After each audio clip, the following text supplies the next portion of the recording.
She fed a homeless woman outside the restaurant, lost her job for it, and thought that was the end. What she didn't know was that woman was a mafia boss's missing mother, and he doesn't forget debts, especially ones paid in kindness. Rain struck the restaurant windows like pebbles tossed onto a still pond. The cold drops streaked down the glass, blurring the golden reflections from inside. The Pier 13 glowed like a beacon on a dim Brooklyn corner, a place where wealth and poverty were separated by nothing more than a pane of glass. Rachel Bennett, 38, wiped down table 7 for the third time that night. Her legs numb inside the worn-out shoes whose heels had long given up. For more than 8 hours she'd been on her feet smiling, carrying plates, collecting tips that were mostly coins. But Friday night showed no sign of ending. Laughter rippled through the air. Glasses clinked. Silverware rang against porcelain. The scent of grilled meat, expensive wine, and designer perfume mixed into an aroma Rachel could only inhale but never touch. She glanced at the clock. 10:43 p.m. Just over an hour until she could go home. If nothing happened, home meant the 5th floor walk-up across the bridge, a cramped apartment in a crumbling building. It meant taking off her shoes and sinking into the old couch that doubled as a bed, then waking up and doing it all again. That was Rachel's life. Not comfortable. Not secure just enough to keep going in a city that swallowed people whole. Rachel. Table 12 needs more water. The voice of Calvin Riggs, the night manager, snapped from behind her, more command than request. Yes. Right away, she replied, grabbing the water pitcher, forcing a polite smile. But as she turned, she froze. Through the rain-smeared glass, a lone figure stood outside a woman. Thin, her gray hair matted from the storm, wrapped in a shabby trench coat that looked salvaged from a dumpster. Her face was pressed against the window, eyes deep and hollow, staring inside at the warmth, the laughter, the people dining as if the world beyond the glass didn't exist. Something twisted in Rachel's chest. She'd seen eyes like that before. Back when she volunteered at soup kitchens in Ohio, the eyes of those who had forgotten the taste of a full meal, who no longer remembered what it felt like to be treated as human. The woman's body trembled violently, her shoulders shaking even from 20 feet away. Rachel. The water. Calvin's voice cut through her thoughts. Sharper now. She nodded quickly, trying to focus. But every time she passed near the door, her gaze returned to that woman still standing in the rain, as if waiting for a miracle. At last, Rachel set the pitcher down, heart pounding. She walked toward the door, a decision she knew wasn't smart. Might even be a mistake. But it was right. And sometimes, in a world full of wrongs, doing the right thing felt like a crime. Calvin was distracted, chatting with a loyal customer who tipped in large bills. That gave her maybe 5 minutes. She opened the door. The cold wind and rain slapped her face like a warning. "Ma'am," she said softly. The woman startled, taking a step back. Up close, Rachel could see the lines etched deep into her weathered face. She looked about 60, but her eyes carried centuries. Her hair was tangled, her expression dazed, yet those eyes. My God. Those eyes were what kept Rachel from walking away. I'm sorry. I didn't mean to," the woman stammered. "Would you like to come inside?" Rachel interrupted gently. "Just to get warm. Out of the rain." I don't have any money," the woman murmured, barely audible. "That's okay." Rachel gripped the door handle tighter. "Come in, or you'll catch your death out here." The woman stared at her as if she couldn't comprehend the offer. No one had spoken to her that kindly in a very long time. Then, almost entranced, she stepped inside. Rachel led her to a quiet corner near the women's restroom. A spot few patrons noticed. A few heads turned. A woman in pearls frowned. A man in an expensive suit whispered something to his date. And both laughed. Heat flushed Rachel's cheeks. But she kept walking. She was doing the right thing. "Please sit here," she said. "I'll be right back." She hurried to the kitchen. 1 bowl of hot vegetable soup, 2 rolls, a glass of water.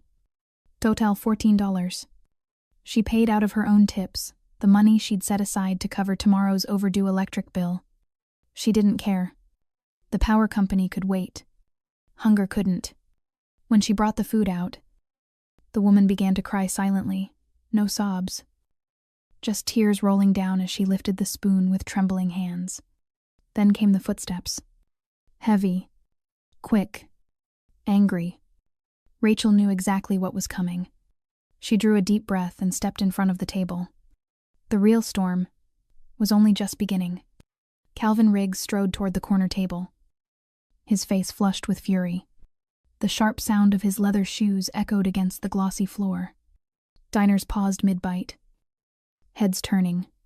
One waiter glanced at Rachel, eyes wide in warning, but she was already standing her ground, hands clenched before her apron. Gaysun wavering. "Rachel," he hissed, his voice tight, as if restraining fury in front of customers. "What the hell do you think you're doing?" The homeless woman lowered her head over the bowl of soup, her shoulders shaking, but this time, not from the cold. Rachel stood still, her voice soft yet steady. She was hungry. "And it's raining. I just thought she deserved something to eat." Calvin looked at the woman, then back at Rachel, contempt flashing in his eyes.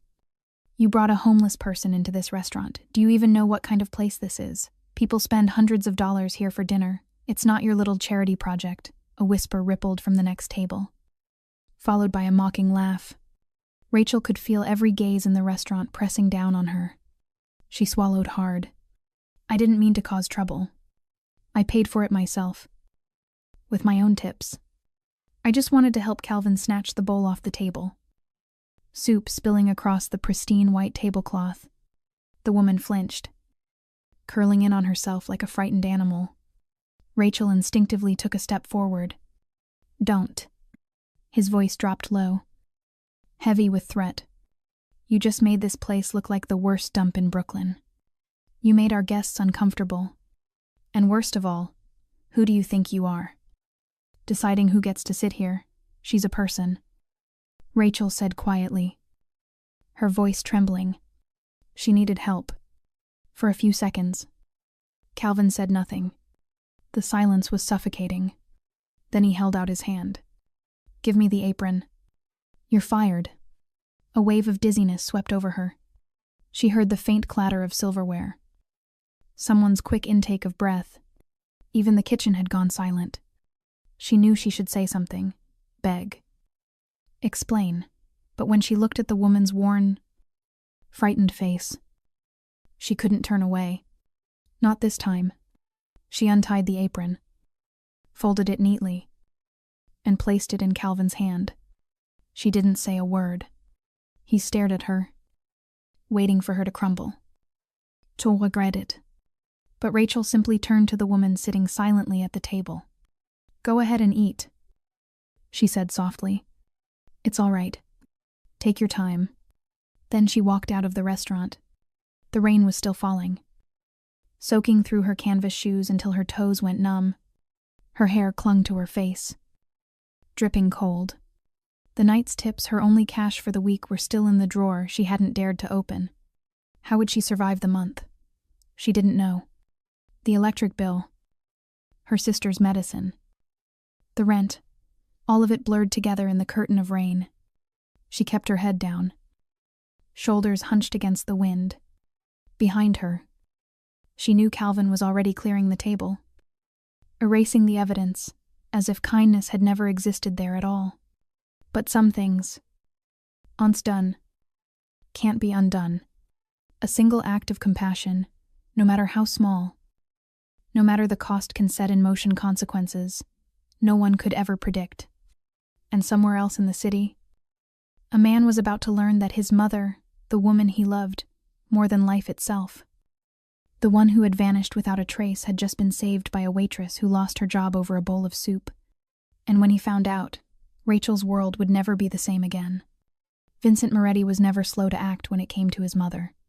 When the call came near midnight, he was alone on the top floor of a luxury high-rise in Manhattan, a half-empty glass of wine on the table beside him. The city lights stretching like veins across the window.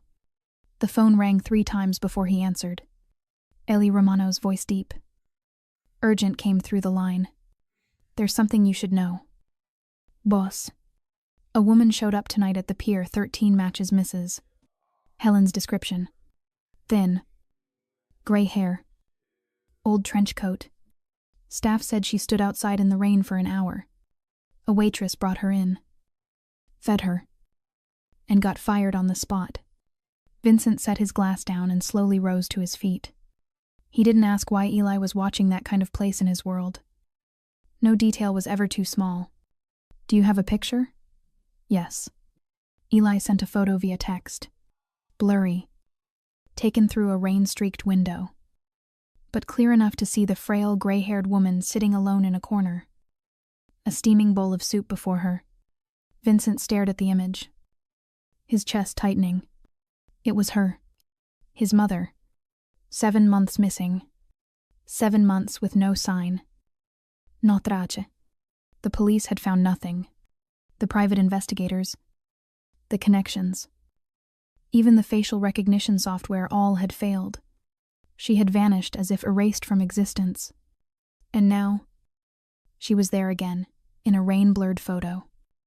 Eating a bowl of soup in a restaurant, she could never have entered without someone's help.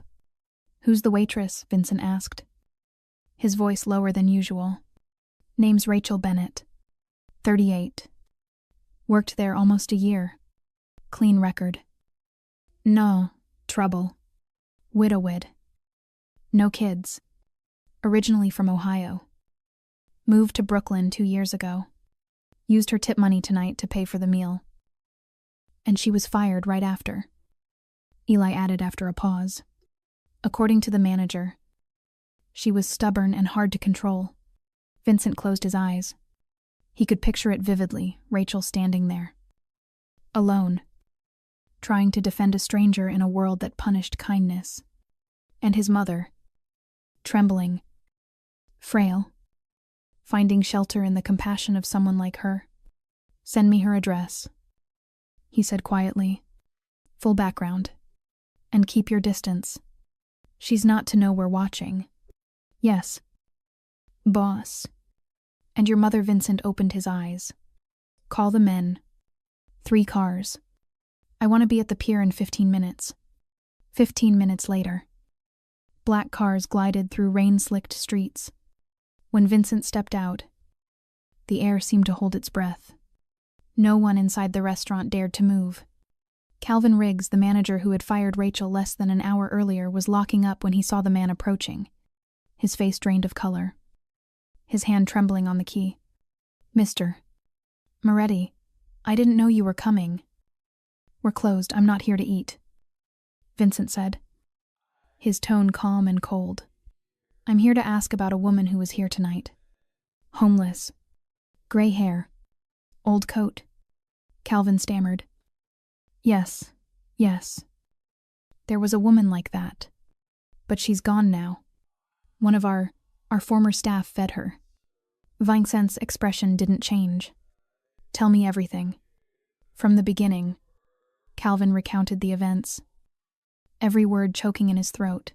Rachel using her own tip money. The argument. The firing. The disruption of policy. When he finished, Vincent stood silent for a long moment. He looked through the rain-streaked glass, the corner where his mother had sat. She might still be cold. She might still be walking somewhere out there in the night. That woman, he said slowly, is my mother. Calvin froze, his body rigid. I didn't know. I couldn't have imagined. Of course you didn't, Vincent replied, stepping closer, though he didn't need to raise his voice. Because you didn't see her as a person. You saw a torn coat, a problem, an image that didn't fit your perfect dining room. Calvin said nothing. His throat worked, but no sound came out. Vincent turned away, taking the file Eli had handed him. That waitress, he said softly, did what I haven't been able to do for 7 months. And from that moment on, in Vincent Moretti's mind, Rachel Bennett was no longer a nameless waitress. She was the woman who had shown his mother the kindness the world had long denied her. And in his world, debts like that were never forgotten. It was still raining when Vincent stepped into the courtyard of St. Lyxena, Lucia's convent, a secluded place deep in South Brooklyn that few people even knew existed. Dim yellow light spilled from a small window on the ground floor, flickering across the puddles that mirrored the stone walls. Eli waited silently in the car. Vincent motioned for him to stay. He wanted to go alone. Inside, a woman sat by the fireplace, her frail hands clasped together. Her hair was still damp, loosely wrapped in a clean towel. Beside her, a cup of tea sent up thin tendrils of steam. Helen Moretti, Oncea schoolteacher. Once the woman who taught Vincent how to read his first lines, now sat quietly, as if belonging to another world. 7 months without word, without a call, without a trace, and now she appeared again, ghost-like yet dignified in her silence. Vincent paused in the doorway, not yet able to cross the threshold. He didn't hide his emotions. His eyes rested on the mother he had almost believed he'd never see again. Helen lifted her head, as if she had known he was there all along. Their eyes met, and for a long moment, neither spoke. They didn't need to. Words could never hold all the sleepless nights, the emptiness, the questions left hanging in the dark. Vincent stepped forward and slowly knelt on one knee before her. He had never done that for anyone not in business, not in the streets, not before power or fear. But here, in this small, quiet room, scented with wood smoke and warm tea, he was nothing more than a son who had lost his mother to silence. "I'm sorry," he whispered.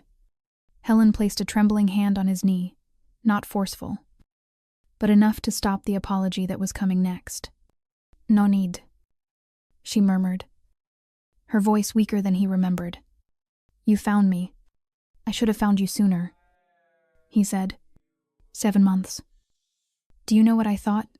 That you were gone?" Helen closed her eyes, her shoulders quivering, but she didn't cry. When she left, she hadn't planned it. One morning, after a bitter argument between them about the life he'd chosen, the life built on control, power, and fear, she simply stood up, took a small bag, withdrew her savings, and disappeared from the world she had once tried so hard to protect him from. "How did you live?" All this time Vincent's voice rasped. Helen looked into the fire, as if watching her memories flicker in the flames. "I slept at train stations, sometimes in parks, sometimes in abandoned churches. But I wasn't afraid," Helen said softly. "I just wanted to know what it feels like, what all those people out there live through every day. I needed to understand why I was wrong not to stop you when I still could. I didn't do evil." "Mother," Vincent replied, his voice low. "I only did what I thought was right to protect the people I love." Helen shook her head slowly. "There are things that are right, my son, that should never come at the cost of someone else's fear." Vincent said nothing. He knew she had never approved of what he did, of the way he ruled with influence, money, and fear. But he also knew she had never stopped loving him, even when she walked away. It wasn't abandonment. It was a way of finding herself again. "I found you because of someone," he said at last. "A waitress. She didn't know who you were. She only saw that you were cold, hungry, and she gave you a bowl of soup, paid for it with her own tips, and she was fired for it." Helen turned to him, surprise flickering in her eyes for the first time. "A bowl of soup?" she asked. as if such a simple thing were too small to hold so much meaning. Vincent nodded. You're still out there. Mother. In me and in people like her? Helen closed her eyes. And this time, a tear slid down her cheek. Then live in a way that's worthy of that bowl of soup, she said quietly. The room fell silent again. But now it was the silence of understanding, the kind that doesn't need words. Only presence. And from that moment, Vincent knew his world would never be the same. Not just because he had found his mother, but because he owed a debt to a stranger named Rachel Bennett, a debt he was determined to repay with everything he had. 3 days after that quiet reunion, the New York sky was still gray, as if winter refused to leave. Rachel Bennett sat in her tiny apartment, wrapped in a thick old sweater, her hands cupped around a mug of cold coffee. Her eyes were distant, staring at the rain sliding down the window pane. Since being fired, she hadn't left home, not because she was afraid, but because she didn't know where to go, or how to begin again. The unpaid electric bill lay on the table beside a warning notice from her landlord. Everything was piling up like a snowball rolling toward a cliff. The sudden ring of her phone startled her. An unknown number. She hesitated for a few seconds before answering. A gentle, precise female voice came through the line, professional, polite, and oddly calm. Good afternoon, Miss Bennett. I'm calling from Civic Hope Fund's Medical Debt Assistance Office. We're pleased to inform you that your medical debt has been fully cleared. Rachel frowned. I'm sorry, she said. There must be a mistake. I never applied for any program like that. I've never even heard of your fund. I understand. Ma'am, the voice replied kindly. However, the payment was submitted through our anonymous relief program. Verification has been completed. You no longer owe anything. Before Rachel could ask another question, the call ended as swiftly and courteously as it had begun. She sat frozen, a phone still in her hand, her heart pounding. That couldn't be true. The debt wasn't small.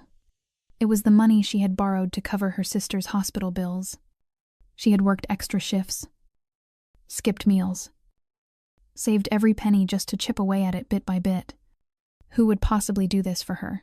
Meanwhile, on the top floor of a limestone building overlooking Central Park, Vincent Moretti sat in his office, gazing out at the bleak sky. On his desk lay a detailed report from Eli Rachel's finances, for her apartment, her work history, her recent struggles, even her sister's current health status in Ohio. Vincent read every line carefully, leaving nothing unread. She's the kind who puts others before herself, Eli said as he entered, his tone edged with respect. Not many people would spend their last paycheck feeding a stranger in the rain. Vincent didn't respond. He only nodded slightly. That's more than kindness, he said quietly. That's courage. The courage to lose her job, her income, her dignity in the eyes of others, just to do what's right. He didn't know much about Rachel, but he knew what it was like to live in a world where kindness was seen as weakness. And he wasn't going to let her pay the price for that. Her name's already on an internal blacklist. Ellie continued. Word spread among restaurant managers labeled as difficult, insubordinate. She won't find work in this city again. At least not in this line. Vincent looked up. Remove her name from that list. Everywhere. And make sure that wherever she applies, if it's a decent place, she gets hired. Quietly. No one needs to know. And her rent, Eli asked. Cover the next 3 months. Vincent replied. Through a community support program. No cash. Transfer. Legal and clean. He leaned back in his chair, his expression softening just slightly. And one more thing, he said. Make sure she never feels indebted. This isn't charity. It's gratitude. Across the city, Rachel opened her mailbox and found an envelope with no return address. Inside was a receipt confirming that her rent had been paid in full through the end of April. She stood frozen in the doorway, her mind caught between fear and the faintest glimmer of light piercing through her loneliness. Someone, somewhere, was helping her not out of pity, but for something deeper. Rachel didn't know that a single bowl of soup on a rainy night had set in motion a chain of debts, not the kind measured in money, but in humanity, and Vincent Moretti was a man who never let such debts go unanswered. Rachel stepped out of the building, the rent receipt still warm in her hand. Her thoughts were tangled. She wanted to believe it was a miracle. But deep down, some quiet instinct whispered that miracles didn't just appear out of nowhere. She shook her head, forcing herself to stay hopeful. Maybe someone in the building had helped. Maybe a charity had taken notice of her situation. Whoever it was, at least she could breathe for another month. That morning, Rachel decided to start looking for a new job. She couldn't just sit still. She wasn't used to a life without motion, no shifts, no schedule, no co-workers, even if most of them barely tolerated her. She reprinted her resume, brushed out her tangled hair, and put on the cleanest white blouse she had left, after countless hand washings. Today has to be the day I start over, she told herself. The first restaurant turned her down the moment she said her name. The manager glanced at her resume and muttered, "Sorry, we're looking for someone with a more suitable background." No explanation. No questions. No chance. The second restaurant didn't even take her application, just gave her a quick once-over and shook their head. By the fourth rejection within 3 hours, Rachel began to understand. She stopped at a small cafe near the park, a place that used to post help-wanted signs for part-time workers. Inside, the manager was chatting with a customer. Rachel waited politely, then handed over her resume. The woman took it, read the name, and looked up with a thin, tight smile. "You used to work at the Pier 13, yes," Rachel said softly. "For a little over 10 months. I heard there was trouble with your previous manager. Some attitude problems. Customer complaints." Rachel blinked, stunned. "That's not true. I didn't cause trouble. I just helped a woman outside. I paid for her meal myself." But he wouldn't accept that. The manager shook her head. "I understand, but we have policies. I can't hire anyone listed on the internal red list. Good luck to you." Rachel walked out, her throat tight. Red list. 3 simple words, but they might as well have been a sentence. She'd heard whispers about it from former coworkers, how upscale restaurant chains kept an internal database of problem employees. And now her name was there, glowing somewhere in that invisible network like a quiet warning. Do not hire. She returned home by late afternoon, her legs aching, her mind heavy. She opened her laptop and searched for freelance jobs. Waitressing, cashier work, cleaning, anything that didn't require references. But those jobs paid poorly, or demanded physical endurance she didn't have. Some were night shifts. Others so far away the commute would cost more than the hourly wage. A message popped up on her phone. It was from Nina, her old roommate in Ohio. "Your sister says hi. She tied her shoes all by herself today. Didn't need help." I cried just watching. Rachel smiled through sudden tears. Her sister was growing stronger while she herself felt like she was unraveling. She couldn't give up, but she also couldn't move forward when every door in the city seemed to shut in her face, one by one. And the worst part was she didn't even know why. No one told her. No one explained. Only silence. And polite refusals. A quiet punishment aimed straight at her kindness. Rachel began to wonder if she had been wrong for doing what was right. Elsewhere in the city, Vincent Moretti sat listening to a recording Calvin Riggs's conversation with a potential investor. Calvin bragged about firing a troublesome employee who damaged the restaurant's image and about sharing her record with partners to prevent future issues. Vincent smiled faintly. But it wasn't humor, it was something colder. This world, he thought, still had men who believed they could silence goodness. But not this time. He wouldn't allow it. And Rachel Bennett would never have to fight alone again. That afternoon, the rain returned, not as heavy as before, but enough to chill the air and darken the city. Rachel sat curled up on a bench in a small park near her building, her old umbrella torn on one side, raindrops sliding down to the tips of her shoes. She came here whenever she needed to breathe when the walls of her apartment felt too small, too heavy. Today was no different. After hours of failed job searches, she just wanted to sit to be alone. At least for a while. She didn't know she was being watched. Not in a dangerous way, but with precision, patience, and a clear purpose.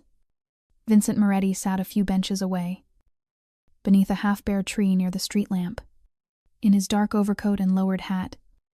He looked like any man waiting for a bus or taking shelter from the rain. But his eyes never left Rachel. He had been watching her for 3 days. Not to control her, but to understand.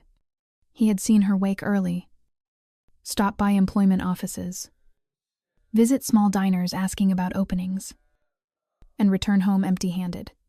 He had seen her give away her last piece of bread to a crying child on the sidewalk, and he had seen her like this alone, quiet, holding on to the last fragments of peace she still had left in her life. Vincent exhaled softly and stood. He didn't want to startle her. Rachel was the kind of person who would build walls if she felt threatened. And though he was a man accustomed to authority and influence, he knew there were people who could retreat forever after just one wrong approach. When he walked toward her, Rachel flinched. She looked up, eyes wary. Vincent stopped 3 steps away, keeping a respectful distance. "I'm sorry to startle you," he said, his voice low and calm. "I was just hoping to share the bench. If you don't mind." She hesitated, then nodded faintly. "Go ahead." He sat at the opposite end of the bench. Not too close. The rain fell lightly, creating a silvery haze on the stone path ahead. "Ms. Bennett." "Right." Rachel turned sharply, her body tensing. "How do you know my name?" "I know a few things," he replied, "but I'm not here to frighten you. I'm here because I owe you a thank you." Rachel frowned. "I don't understand." "Last week," he said, "in a restaurant you helped a homeless woman, gave her food, lost your job for it." She stayed silent. Part of her wanted to leave, but something in his tone steady, honest, without a trace of pity, made her stay. "That woman," Vincent continued slowly, "was my mother." The air seemed to still. Rachel straightened, eyes wide. She was your mother," Vincent nodded. "She'd been missing for months. No one could find her. We didn't know if she was alive or gone.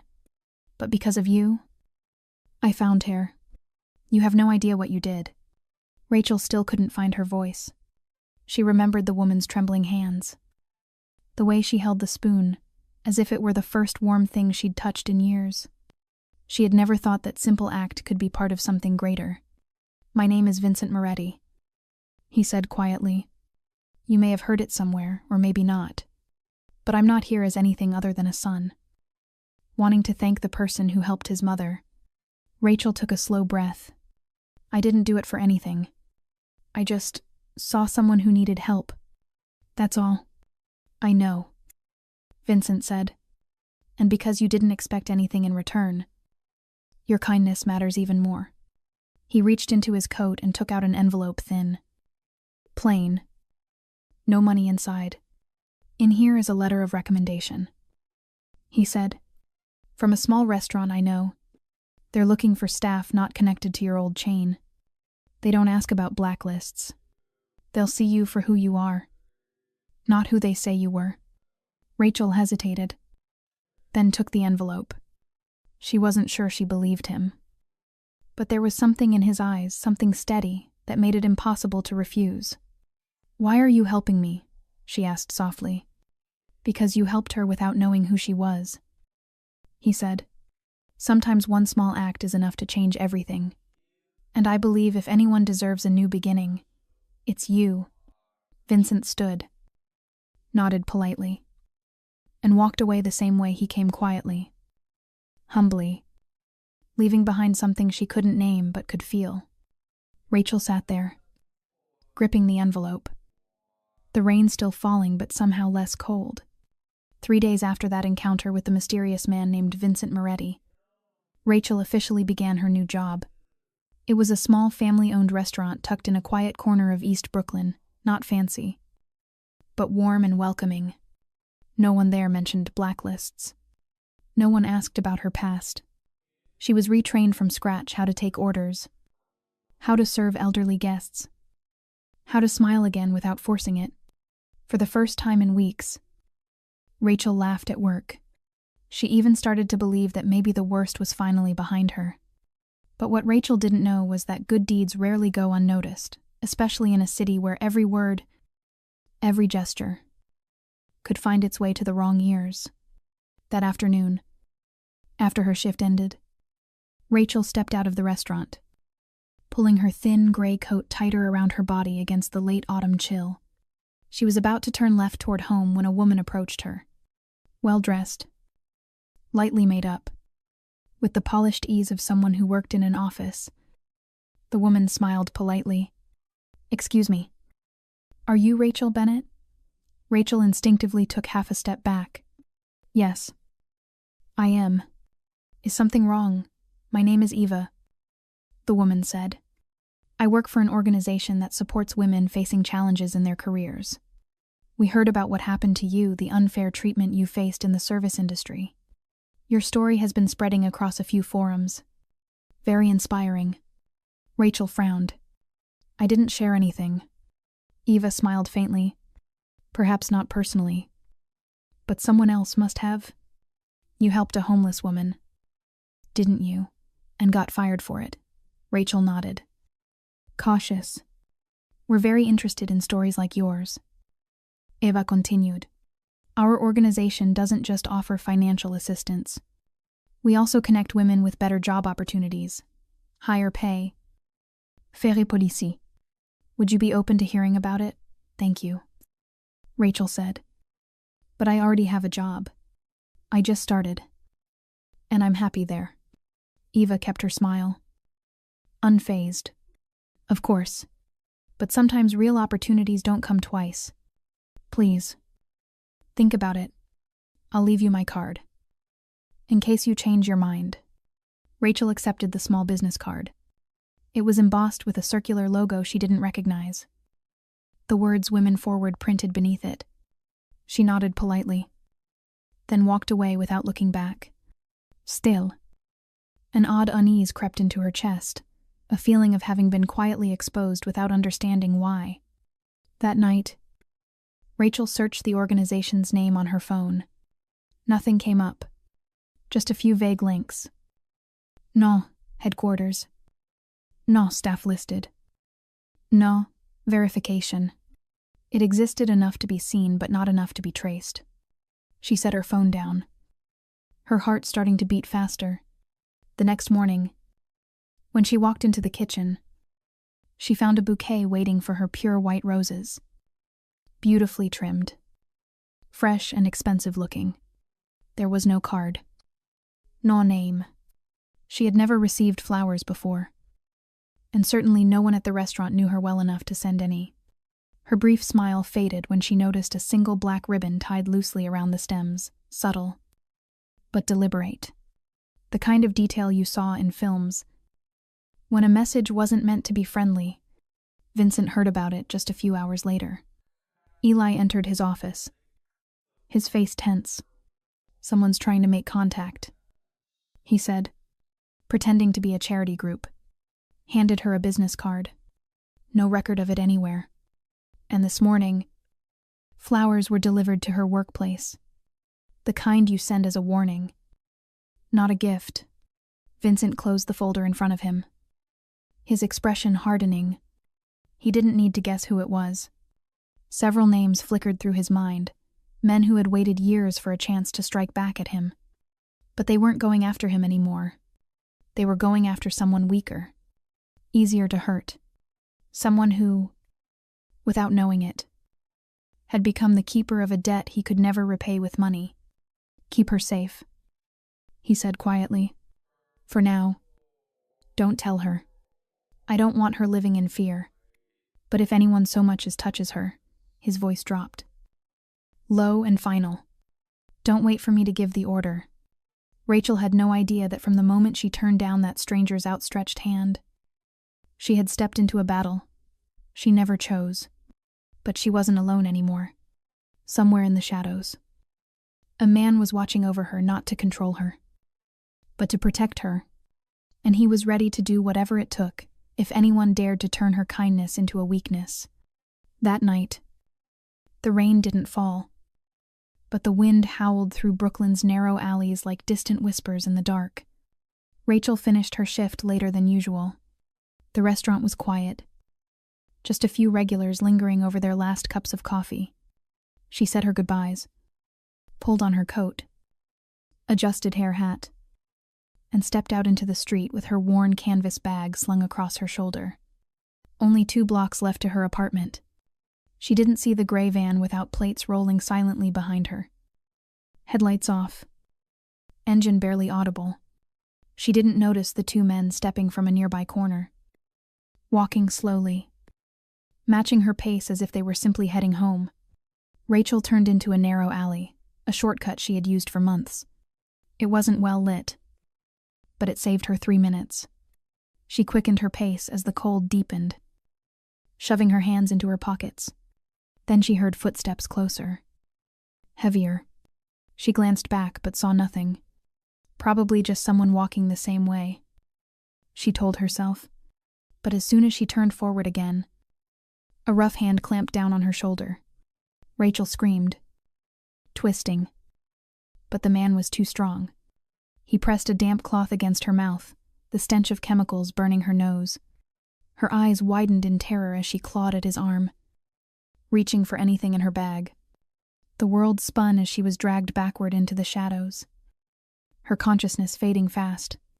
Tires screeched. Headlights flared.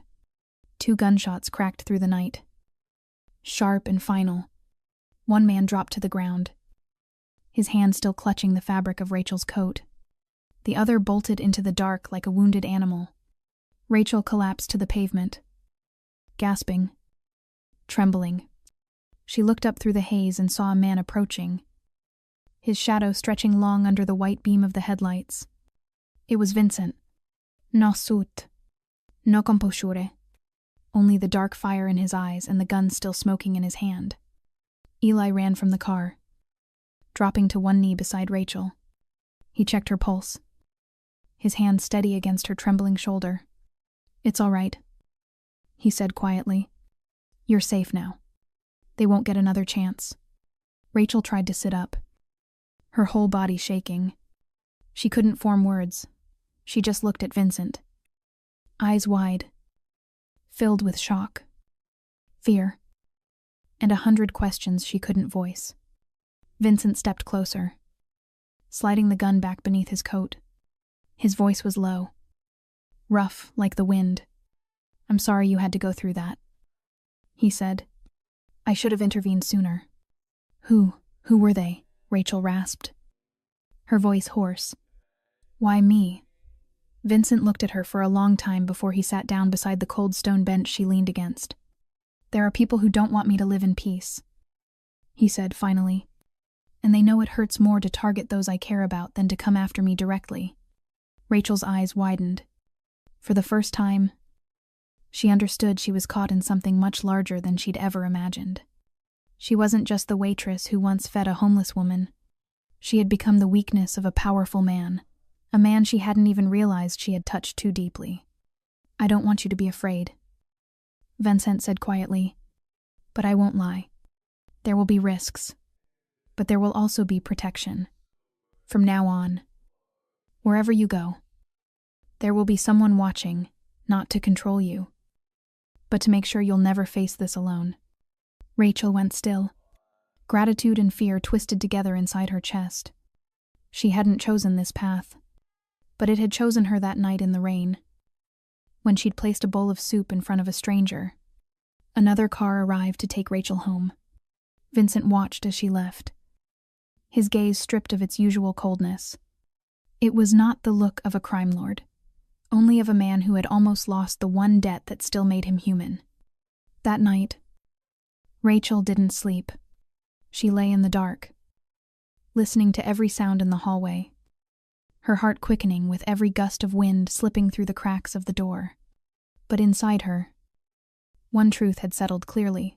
She was no longer an outsider, and the world she was stepping into now had no way back. The next morning, Rachel woke with an unfamiliar feeling. The apartment was the same, the cracked ceiling, the hum of traffic outside, the same gray light seeping through the blinds. Yet the air felt different. After the night she'd nearly been taken, she knew she no longer belonged to an ordinary life. Everything seemed to have shifted one step away, making space for a new reality, one where kindness didn't just lead to warmth, but sometimes to blood, to guns, and to shadows. She sat by the window, holding a cup of tea, gone cold, eyes unfocused as the crowd moved below. Part of her wanted to run to leave the city, to vanish like she never existed. But another part whispered that if she did, she'd let evil win. And she'd never been someone who gave up easily. A knock sounded at the door, soft, but firm. She opened it to find Eli standing there, calm as always. "Mr. Moretti would like to see you," he said. "Today. If you're willing." Rachel nodded without hesitation. She didn't want to hide anymore, and she needed answers. She needed to know what she had really stepped into. Half an hour later, she sat inside a glass-walled room at the top of a building she'd never even dreamed of entering. The city stretched beneath her like a living map. Inside, there was only a wide wooden table, 2 cups of coffee, and Vincent Moretti. He sat there in a simple dark suit, calm as ever, yet carrying a quiet depth she hadn't noticed before. Rachel sat across from him, spine straight, hands folded tightly in her lap as if holding herself together. "Are you all right?" Vincent began, his voice gentler than she remembered. "I'm alive," Rachel said evenly. "That's enough. But I didn't come here for apologies." Vincent inclined his head. "I didn't ask you here to apologize. I came to make you an offer." Rachel said nothing. Her pulse slowed. Steady but heavy. She waited. "I want you to work with me," he said plainly. "Not in my business, not in the shadows, but in the open. I want to create something real. A project. Una place. For people like my mother, and the ones you've helped. And I want you to lead it." Rachel blinked. For a moment, she thought she'd misheard. You're talking about a charity." "No," Vincent said softly. "I'm talking about a community kitchen. A place that doesn't just feed people, it gives them back their dignity. No lines. No pity. Just warm food. Kindness. And someone willing to listen." Rachel sat in silence, her throat tightening. "Why me?" she asked at last. "Because you didn't do the right thing to be seen," Vincent said quietly. "And because you did what was right when no one else had the courage to. That's something that can't be taught. That's character." Rachel looked at him, her expression sharpening. "And what's the price? I know your world doesn't hand out anything for free." Vincent gave a faint smile, not mocking. "Just honest. The price, if there is one, is accepting that you won't be an outsider anymore. You'll be watched, challenged, threatened. It might even be more dangerous than last night. But I'll be here. And you won't be alone." She exhaled slowly. Never in her life had she imagined sitting in a room like this, hearing a man who had once represented everything she avoided talk about compassion and rebuilding. Yet deep down, she knew this was a turning point. "If I agree," she said, her voice steady. I do it my way. No politics. No image building. No pretending. Just food and people who need it. Vincent nodded. That's exactly why I want you to lead. She looked down at the coffee cup between them. It was cold now, neither sweet nor bitter. Just bland. Like the days before everything changed. All right, she said softly. But I'm not doing this to repay anything. I'm doing it because it's something worth fighting for. Vincent inclined his head slightly, unable to hide the quiet satisfaction in his eyes. We're more alike than you think. Rachel. She didn't answer, but a faint spark had appeared behind her gaze. Not anger, resolve. Once again, she was walking into a storm, but this time, she was choosing it, and she wasn't afraid. That afternoon, Rachel was taken to a small house at the end of a quiet street in Carroll Gardens. The 2-story home was covered in ivy. Old but clean. Warm. Alive.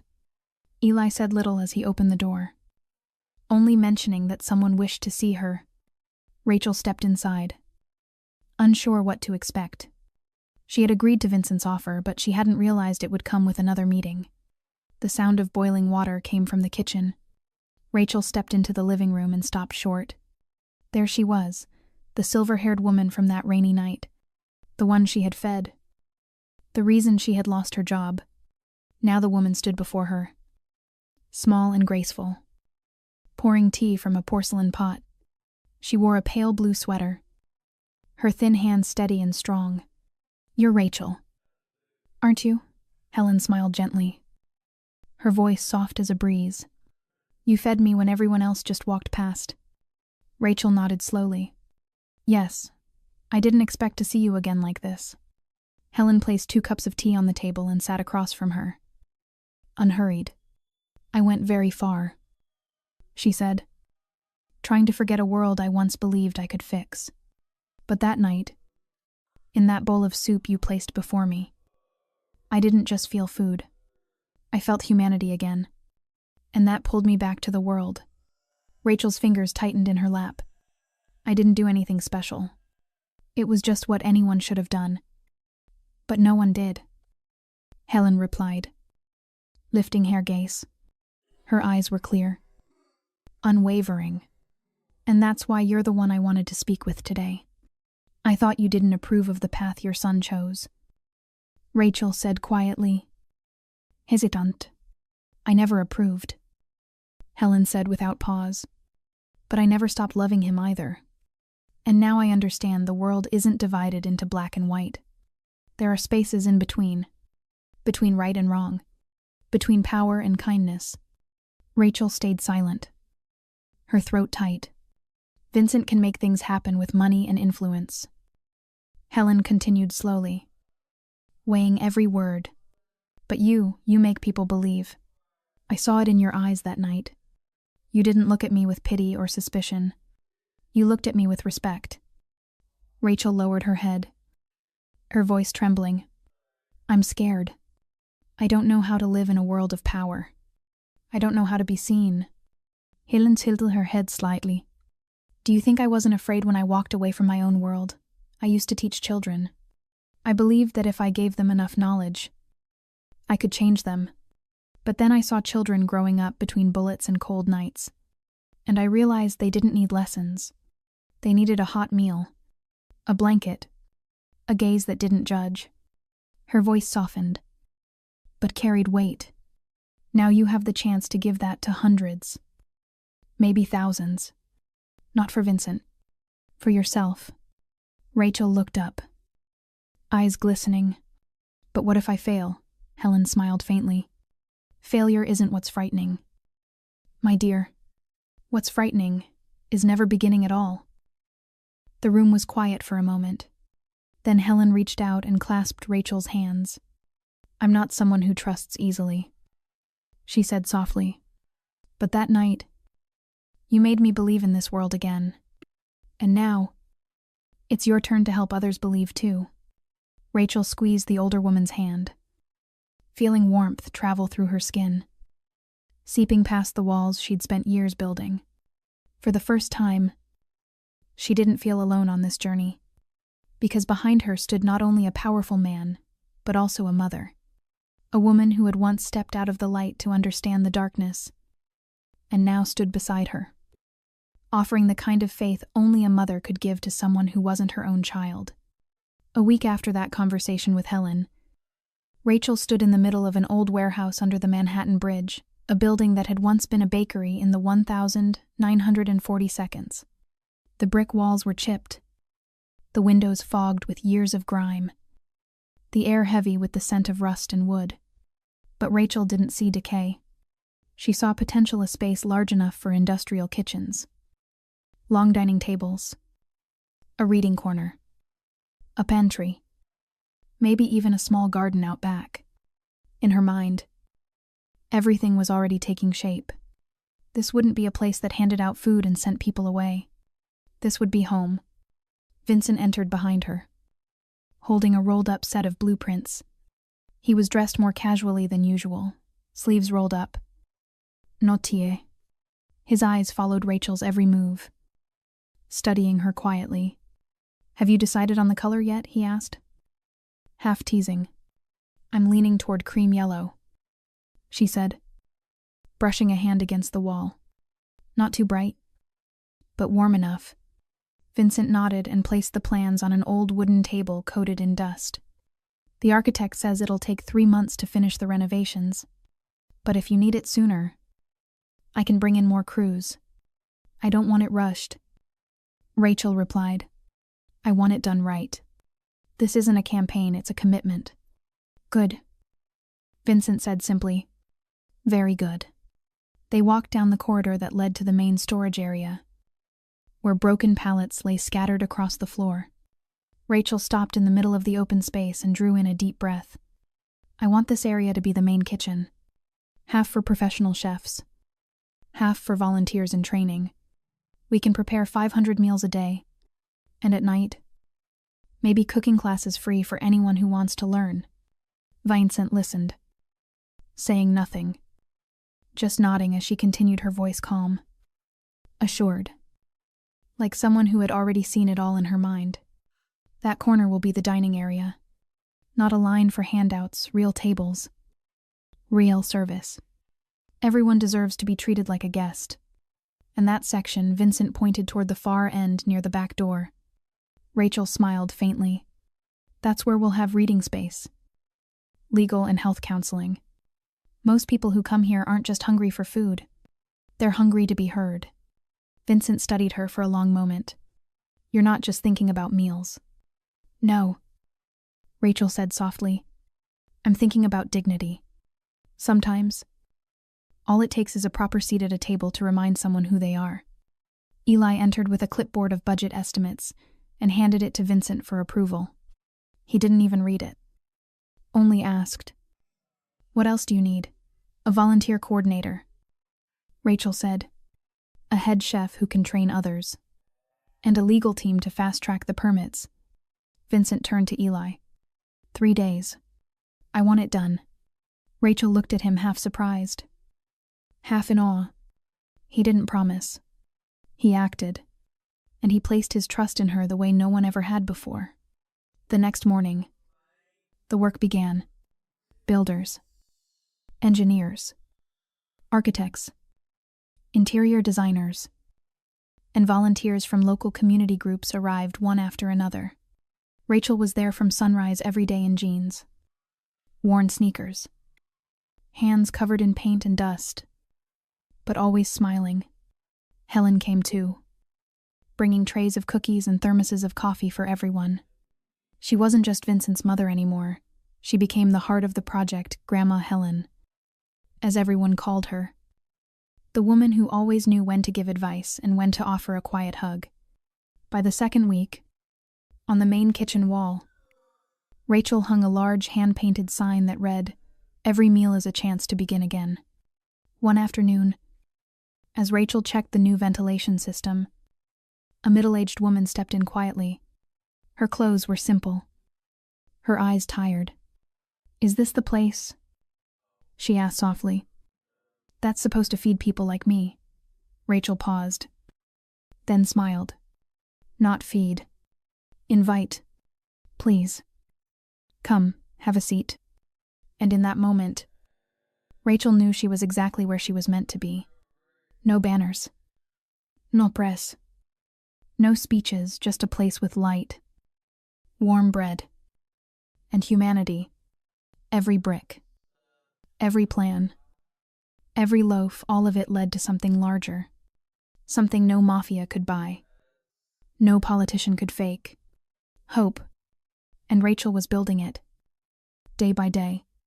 That morning, the city woke to rare winter sunlight.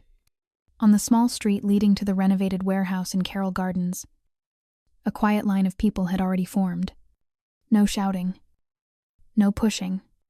They had heard rumors of a place that didn't ask too many questions, a place where anyone could sit down and eat with dignity. The handwritten sign above the door read, "Hope Kitchen, where everyone has a seat." Below it hung a small light, glowing softly, not for show, but as a whisper in the dark, "You are not forgotten."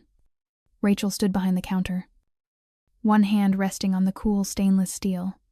She wore a gray chef's coat, her hair neatly tied back. The uncertainty that once haunted her eyes was gone. Around here, volunteers once homeless, once broken, once hopeless, now worked together. Chopping vegetables, stirring soup, stacking bread, preparing as if it were a holiday feast. Vincent entered, not as a crime boss, but as the man who had helped build this place from ruins. He gave Rachel a silent nod. Helen was there too, carrying a tray of cookies, greeting everyone with that same calm smile. At 9 o'clock sharp, the doors opened. The first guests were a boy and his mother, both in thin coats, their eyes wide in disbelief that this place was real. Rachel welcomed them with a nod and a warm smile. "Come in," she said. "Today's the start of something new." The air filled with life, the smell of fresh bread mixed with hot soup. A quiet laugh came from table 3, where an old man shared a story from years past.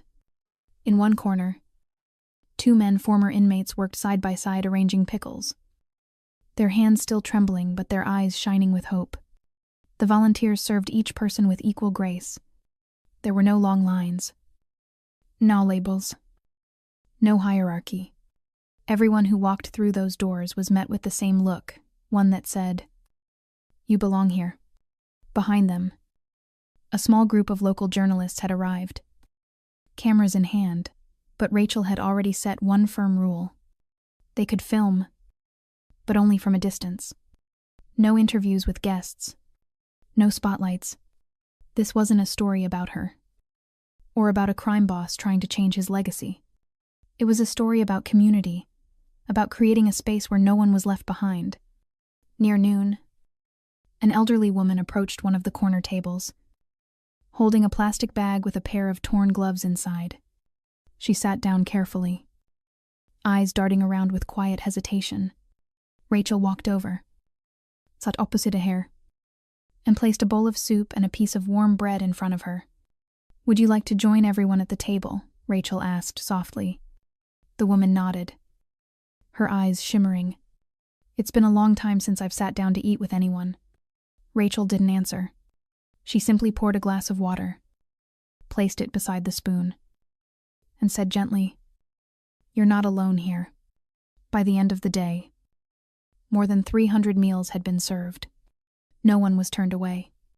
No one left without being touched by something, a glance, a smile, or a quiet invitation to come back tomorrow. Vincent stood by the back door, watching the last guest leave. He said nothing, but there was a calm light in his eyes, not the look of a man who had won a battle, but of one who had finally understood that peace didn't come from power or control, but from genuine gratitude. Rachel stayed behind to close the kitchen. She washed every bowl, checked the rice, the vegetables, the bread supply for tomorrow. Her body ached, but every step she took was steady. She knew this was only the beginning. There would be more days ahead, more people to feed, More stories to hear, and Hope Kitchen would always keep its doors open. Not as a shelter, but as a home, a place where everyone had a seat, a place where kindness didn't need permission to exist. News about Hope Kitchen spread faster than any publicity campaign Rachel could have imagined. Though she never reached out to the media, within days, photos of the humble meals, the tender smiles, and the warm atmosphere began circulating online. A freelance photojournalist who had once been served lunch there posted a single image of a boy sitting beside his mother, holding a piece of warm bread, with a caption that read, "Not everyone is hungry for food. Some are hungry because the world stopped seeing them as human." The post went viral, tens of thousands of shares in 2 days. Major newspapers began calling. A local TV station requested an interview. But Rachel declined to appear on camera. Instead, she invited them to speak with the volunteers, the regular guests, the ones who used to sleep on park benches and were now serving soup with quiet pride, as if returning something that had once been taken from them. An article from the New York Voice ran with the headline, "Hope Kitchen No Names. No questions, just are you hungry?" The piece told Helen's story, once homeless. Now the heart that kept the kitchen warm. Her words touched thousands of readers, inspiring people to comment, to share, to act. Not just scroll past and forget. But not everyone approved. Some critics accused the kitchen of romanticizing homelessness. Others claimed free meals encouraged dependency. A few even wrote that Hope Kitchen was nothing more than a PR stunt, a soft rebranding for a man with a criminal past. Vincent read every word in silence. He didn't respond, didn't issue a statement, didn't grant interviews. He only said to Eli, "The louder the opposition, the more you know you've struck the nerve that needed to be struck." Inside Hope Kitchen, Rachel kept everything the same. She rejected every offer to commercialize the space. No cameras.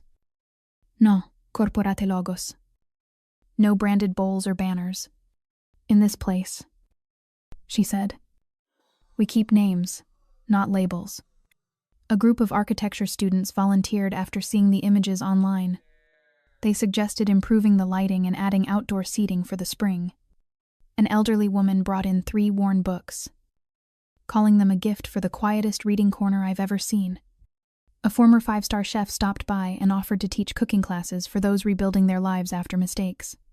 People came not just for food, but for the feeling that they still belonged to this city, that they weren't invisible, that they weren't cast aside. One afternoon, while Rachel was washing vegetables in the kitchen, a girl of about 12 walked in, holding a small plastic box. "I baked cookies," she said shyly. "My mom said the food here was so good last time. We wanted to give something back." Rachel looked up and smiled. She didn't ask the girl's name. "I've got the perfect spot for those cookies," she said warmly. Outside, the city remained loud and restless as always. But deep within it, in a quiet corner, built of old brick and goodwill, something was shifting. Not loudly, not dramatically, but steadily, like a flame burning low in a kitchen stove. And no matter how much people debated, criticized, praised, or doubted, Hope Kitchen opened its doors every morning, greeting each person who walked in as if they were the most important soul in the world. Because for Rachel, for Helen, for Vincent, and for everyone who had helped build this place, it was more than a kitchen. It was proof living, breathing proof that kindness needed no permission, only faith.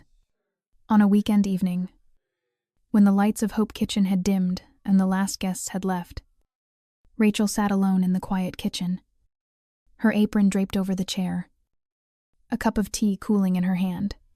Behind the wooden doors was a small room that once stored flour and sugar, now a refuge for those with nowhere else to go. Every day, she saw new faces come in, hesitant at first, then softening, as if the air itself carried a kind of peace strong enough to quiet even the worst memories. Rachel had never thought she'd lead a community. Once, all she'd wanted was stability, a steady job, a small apartment, a life without fear of tomorrow's bills. But since that rainy night when she'd set a bowl of soup before a stranger, everything had changed. Not in some grand, cinematic way, but slowly, day by day. Her small act of kindness had grown a body, a voice, and a weight of its own. Helen visited most mornings, bringing a bundle of wildflowers or a loaf of bread she'd baked herself. She didn't talk much, but whenever Rachel saw her sitting with a new guest, gently resting a hand on their shoulder, she felt as though she were watching a kind of family take shape, one without blood, but bound by shared warmth. One morning, as they folded napkins together, Helen said quietly, "Some families aren't born from blood, my dear. They're born from the moments when people sit together, share a meal, and finally feel safe." Vincent kept his distance. He didn't interfere, didn't appear in public, but whenever Rachel needed help, he was there. When the plumbing system broke the night before a citywide meal, Vincent made 2 phone calls, and within an hour, an entire team of engineers arrived. He said nothing, only watched from afar before quietly leaving, as if the only thing he wanted was to make sure she could keep doing what she believed in. The volunteers had become a family of their own. Some had struggled with addiction. Some had done time. Some had been disowned. But here, they learned how to care for others and, in doing so, how to heal themselves. Mike, a man who had once slept outside the train station for years, they was now the first to arrive every morning and the last to leave. He didn't speak much. He just wiped tables, refilled tea, and folded every napkin with care. And then there were the moments, small, fragile, unforgettable. An old man bringing a photo of his late wife to dinner every evening. A little girl giving Rachel a handmade bracelet woven from red yarn. Tiny acts of love, scattered like light across the room, reminders that sometimes, even after the storm, kindness doesn't just survive, it rebuilds. A middle-aged man, once scorned by the entire city for his past mistakes, leaned toward her after dinner and whispered, "It's been 10 years since anyone called me by my real name. Thank you for doing that today." In that quiet moment, Rachel realized she wasn't just running a kitchen. She was tending a flame. Small, yes, but steady. A flame that didn't burn, only warmed. And within its light, people who had long been strangers were slowly rediscovering the human parts of themselves they thought were gone forever. One evening, after cleaning up, Rachel sat beside Helen. The older woman asked softly, "Do you feel like you're where you're meant to be?" Rachel looked out the window, where a yellow street lamp shimmered against the wet pavement. Then she nodded. "I don't know if this is fate," she said quietly, "but for the first time in my life, I don't feel like I'm running from something. I'm walking toward it." Helen smiled, a small, tender smile that seemed to carry a lifetime of understanding. "Then you've found the most important thing, my dear. Not a roof, but a family. And inside Hope Kitchen, that family was growing through handshakes, through slices of shared bread, through the heart of a young woman who once believed that one small act could never change anything. But now she knew one bowl of soup could begin an entirely new life. On a cold March morning, pale sunlight slipped through fogged kitchen windows. As always, Rachel rose before everyone else brewed coffee, checked the ingredient list, prepared the morning briefing. Everything unfolded as usual. And yet, for several days now, she'd carried an uneasy feeling, a faint awareness that someone was watching her. Every movement, every step, it wasn't clear. No proof, just a quiet, stubborn chill that clung like the lingering cold of early spring. At first, she dismissed it as nerves. Maybe things had gone too smoothly lately. Maybe the ghosts of the past hadn't really left. But then, Small things began to happen. One morning, she found the back door unlocked, though she distinctly remembered locking it herself the night before. Another day, muddy footprints appeared in the hallway right by the stairs, leading to the storage loft where she kept documents and files. No one on her team had been up there. She checked the camera footage. The recording during that hour was blank, as if someone had deliberately erased it. When she told Eli, she saw something flicker behind his calm expression. Eli wasn't easily shaken, composed even in chaos. But this time, he stayed silent longer than usual before answering. "We've noticed it too," he said quietly. "Nothing direct yet. But there have been strange signals in the security feed. Unmarked cars parking outside. Staying a few minutes. Then leaving. Vincent's been informed." Rachel nodded. She didn't press further. If Eli said that, it meant things were more serious than she'd imagined. And if Vincent had been alerted, then perhaps the old ghosts weren't done returning now. Not for him. But for her. That evening, as she walked home, she heard footsteps behind her. Steady. Even. Keeping pace. She crossed 3 intersections. Changed direction twice. But the sound remained neither closer nor farther. She stopped, pretending to check her phone. The footsteps stopped too. She turned slightly just enough to catch the shape of a tall, lean figure in a dark coat. A hat pulled low. The way he tilted his head, one hand in his pocket, made her blood run cold. This wasn't someone lost. This was someone watching. She quickened her pace. Her heart pounded.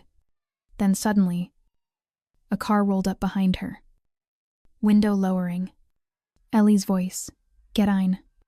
Rachel didn't ask how he knew. She just obeyed. Safety returned in an instant. As the car glided past the man, Rachel looked back. He didn't follow. Didn't move. He just stood there watching. The next day, Hope Kitchen opened as usual. But in Rachel's eyes, there was a new edge alertness beneath the calm. She still smiled. Still served soup. Still laughed with guests. But inside, she knew something had shifted. Helen noticed. One late afternoon, as they folded napkins together, she spoke barely above a whisper. "You feel threatened again, don't you?" Rachel didn't have to nod. Helen simply reached out, squeezing her hand. "You're not alone. And this time, we don't retreat." That night, in the small office behind the kitchen, Vincent studied the report Eli had placed before him. Old names, old forces that had once vanished into the dark, were stirring again. He lifted his glass of wine, turned it once, then set it down. "They think I've grown weak because I chose to walk away," he murmured. "They forget when you protect something out of love instead of power, it becomes stronger than anything fear can build."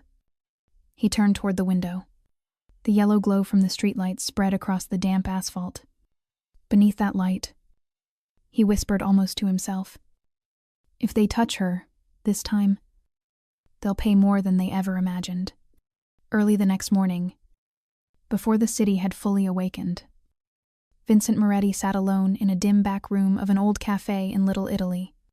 It wasn't an office, nor a place he frequented anymore, but it was where the most consequential meetings of his life had once taken place.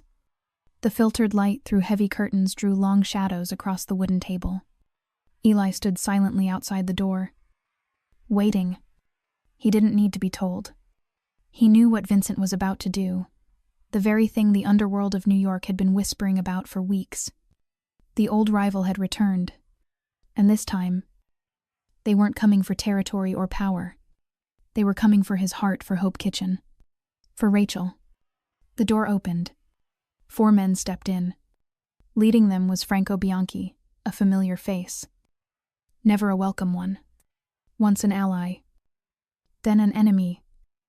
When his path veered into human trafficking and laundering money through fake charities, now he was back not only to challenge Vincent, but to send a message to the entire underworld.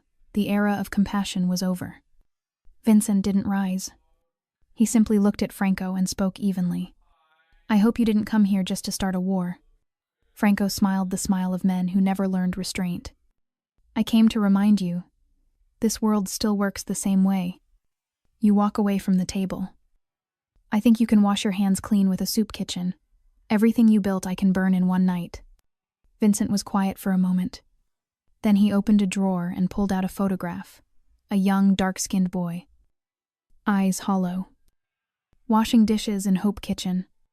The boy had been one of Franco's victims. Once caught in his trafficking ring, Vincent placed the photo on the table. "I'm not here to beg you for mercy," he said calmly. "I'm here to warn you.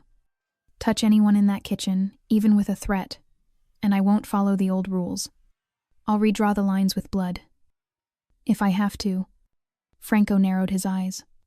"You'd crawl back into the dirt for one girl, not for one girl," Vincent replied, his tone low, deliberate, "for something I've failed to protect my entire life.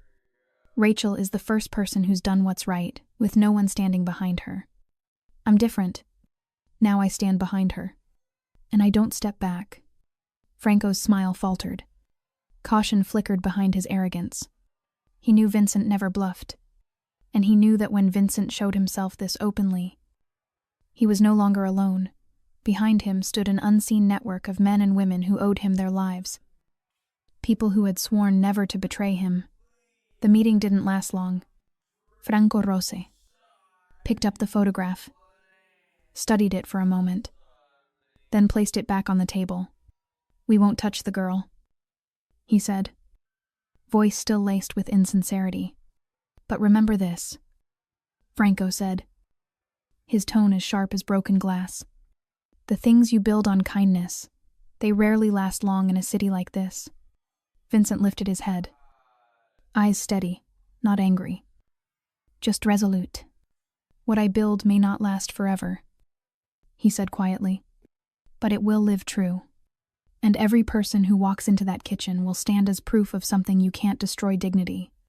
When Franco and his men left, Eli stepped in. "Are you sure he'll keep his word?" he asked softly. "No," Vincent replied, "but I'm sure of this if they try to bring down a place like Hope Kitchen. They'll have to bring down more than one person. They'll have to fight something they'll never understand: compassion." That afternoon, Rachel knew nothing about the meeting. She served dinner as usual, listening to stories, placing an extra spoon in the hand of a small boy who'd wandered in from a temporary shelter. But outside, beyond the golden light spilling from the kitchen windows, Vincent stood silently, watching through the glass. He didn't tell her anything. He didn't need to. The line had been drawn, and this time, no one would cross it. Rachel was beginning to realize that kindness didn't always bring peace. Weeks had passed since Hope Kitchen opened its doors, since she'd stood before hundreds, offering not just food but a sense of belonging. Yet each morning, when she rose early to wash vegetables, when laughter echoed from the volunteers as sunlight spilled across the tiled floor, there was a quiet heaviness in her chest. Not exhaustion, not fear of the shadows that sometimes lingered outside, but the weight of carrying more than she'd ever expected. People didn't come to Hope Kitchen just to eat. They came to be seen, to be called by name, to feel acknowledged as part of the world again. And when no one else did that, Rachel became the first. She became their anchor by choice or by chance, the one everyone tells their story to. And those stories, growing by the day, thickened around her, like invisible dust clinging, settling, sometimes making it hard to breathe. One evening, a middle-aged man hugged her after dinner, sobbing uncontrollably. His wife had died the night before. He hadn't known where to go, who to call. He just remembered the kitchen and thought someone there would listen. Another night, a young woman arrived late, face pale, wrists bruised. She whispered that she'd escaped an abusive home, that no one believed her. Rachel held her, and when the girl left, she felt something hollow open in her chest, not because she didn't want to help, but because she couldn't help everyone. Then came the whispers. Some began saying Hope Kitchen was just a front for something darker, that Rachel was merely the mouthpiece of Vincent Moretti, that everything was a performance, staged and polished. Rachel didn't crave recognition, but the words hurt not because they were true, but because they came from people she thought understood her. One night, long after everyone had gone, Rachel sat alone in the kitchen's corner, her eyes shadowed with fatigue. The yellow light flickered softly against the tiled walls. Helen walked in, carrying a cup of tea. She sat down beside her without a word. "Do you ever ask yourself why you're doing all this?" Rachel murmured, her voice barely above the hum of the refrigerator. "Sometimes it feels like I'm holding up a world that's already falling apart. Every person has a story. Every day, a new crack. And I'm afraid that one day, I'll crack too." Helen didn't answer right away. She handed Rachel the cup, her hand resting lightly on the younger woman's shoulder, steadying her. "Once," Helen began slowly, "I asked Vincent why he chose the path he did. He said it was because he couldn't stand, feeling helpless watching weaker people being trampled." She paused, "But I realized something later. If you carry that helplessness too long, without learning when to set it down, it'll trample you instead. You have to learn not to hold it all." She continued, "You can't save everyone, Rachel, but you've given them a place to begin again. A seat at a table. A look that says they matter. That's enough." Rachel nodded, but tears slipped down her cheeks. She didn't cry from weakness, but from the fear that if she started, she might not be able to stop. That night, Vincent arrived late, from the doorway. He saw Rachel and Helen sitting together, the two women from different generations, bound by the same kind of wounds. He didn't enter. He just watched for a moment, then quietly turned away. The next morning, when Rachel walked into the kitchen, she found a new schedule pinned to the wall. Vincent had divided the volunteer shifts, balanced the workload, and even added mandatory rest periods for her. At the bottom, in his handwriting, they were the words, "To keep the fire alive. You must know when to lay the wood down." Rachel read it, smiled through her tears, and for the first time in weeks allowed herself to sit down and finish a cup of tea while it was still warm. Because now, she understood kindness didn't need to hurt to have meaning, and to keep giving, she had to learn to keep something for herself. Every morning at Hope Kitchen began with the smell of toasted bread drifting from the back and the familiar rhythm of footsteps from the earliest arrivals. Gone were the days of hesitation and downcast eyes. Now, each person who crossed the threshold carried a quiet confidence enough to lift their head, enough to smile. Rachel stood at the counter, apron tied neatly around her waist, hair pinned back. She was no longer the woman trying to shoulder the weight of the world. She was part of it, steady, resilient, and strong enough to be a pillar without losing herself. At a table by the window, old Joe carefully polished glass cups. He had once lived beneath the Brooklyn Bridge for nearly 20 years. He'd been among the first to step into Hope Kitchen when it still smelled of paint and plaster. At first, he ate in silence, speaking to no one. But slowly, he began clearing tables, washing dishes, and finally asked to become an official volunteer. A week later, he showed up in a pressed old suit, saying he wanted to look respectable for a respectable place. Rachel said nothing, just took his hand and held it for a long moment. To her, Joe wasn't just someone who had been helped. He was living proof that dignity never dies. It only needs a place to be called by its name again. Across the long table on the left, Carla, the young woman who had fled an abusive relationship, was now learning to write a job application under Helen's patient guidance. Every week, Helen spent afternoons teaching literacy to those who had left school too soon or never had the chance to go. Carla no longer hid in corners. She laughed more, her voice clear and steady, no longer flinching when someone approached. Nearby, 8-year-old Jamal sat, drawing with colored pencils Rachel had given him. His mother, Marisa, once a nurse, had lost her job after a long battle with depression. They had wandered for months, sleeping in their car, eating discarded food from supermarket bins.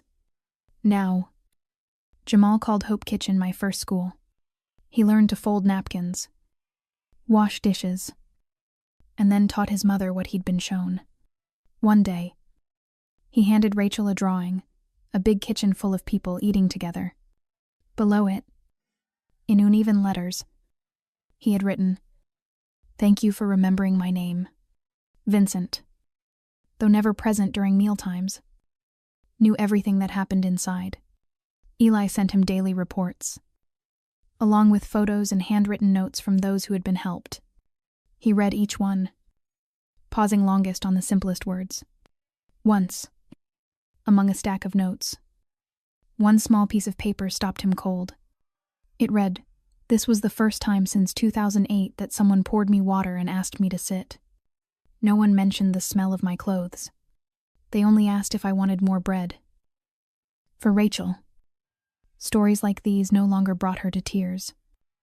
Yet they carved themselves deeper into her heart. She understood now that what Hope Kitchen offered wasn't just food. It was the feeling of being seen, being called by one's real name, being treated like a person worthy of kindness. One afternoon, while washing dishes, Carla turned to Rachel. Her voice hésitant, but firm. "I just applied for a job as an assistant cook at the restaurant down the street," she said. "They said they'll call me back. If I get it, I'll still come on Sundays to help, if you need me." Rachel smiled. "I'll always need you, and anyone who's ever passed through this place." Because to her, success wasn't measured by how many meals were served, but by how many people walked out of those doors holding their heads higher than when they arrived. Hope Kitchen didn't heal everyone, but every day, it reminded people that dignity could never truly be taken away. It only needed someone willing to give it back. Little by little, meal by meal, with clean hands and eyes free of judgment, and Rachel, along with people like Joe, Carla, Marisa, and countless others, was living proof that even the smallest acts of goodness could sustain a whole faith in humanity. When spring brushed against the city, the cold winds gave way to soft sunlight. Trees began to bud along the sidewalks, and Hope Kitchen kept its doors open, as if it had never known how to close. There was no longer chaos, no more strain like in the early days. Every person inside, from volunteers to newcomers, moved in harmony with the rhythm of the place, where each meal was not just nourishment, but affirmation of worth. Rachel stood by the kitchen window, looking out at the bench where young Jamal sat reading aloud to old Joe. A breeze tugged at the boy's hair, but he kept reading, his voice steady, as if those words were the only thing that existed. In another corner, Carla helped Helen arrange cookies on trays. Their laughter drifted through the golden morning light, like the sound of home itself. Someone once asked Rachel whether she planned to expand Hope Kitchen to open more branches, to turn it into a citywide model. She just smiled and shook her head. "Sometimes," she said, "what a city needs most is one single place that truly cares about each person. Not flashy, not fast-growing, just a place that keeps the one thing that matters: kindness. A bowl of soup, a warm look, a simple question. Are you doing okay today?" Vincent still watched from afar. He no longer needed to step inside the kitchen, because he knew Rachel didn't need him to keep it standing. She had become the one others looked to, not because of power, but because of quiet strength, and because of her. He finally believed that even the smallest things could stand firm in a chaotic world. The story of Hope Kitchen didn't end with a grand twist, or applause, or banners proclaiming victory. It ended with small, Ordinary moments that kept unfolding day after day. A new guest walking in, eyes filled with doubt. A plate of bread placed gently before them. A simple greeting, warm, genuine. And slowly, almost imperceptibly, something inside them began to change. Dear listener, if you've stayed with this story until the end, perhaps a small seed of hope lives inside you too. Maybe you've been Rachel, tired, alone, but still choosing kindness. Maybe you're Joe, or Carla, or Jamal, or Marissa, someone who lost their way, only to find themselves again because someone reached out at the right time. Or maybe you're simply a witness, wondering if places like Hope Kitchen still exist out there. The answer is yes. And if not, then you can be the one to start something like it. You don't need to open an entire kitchen.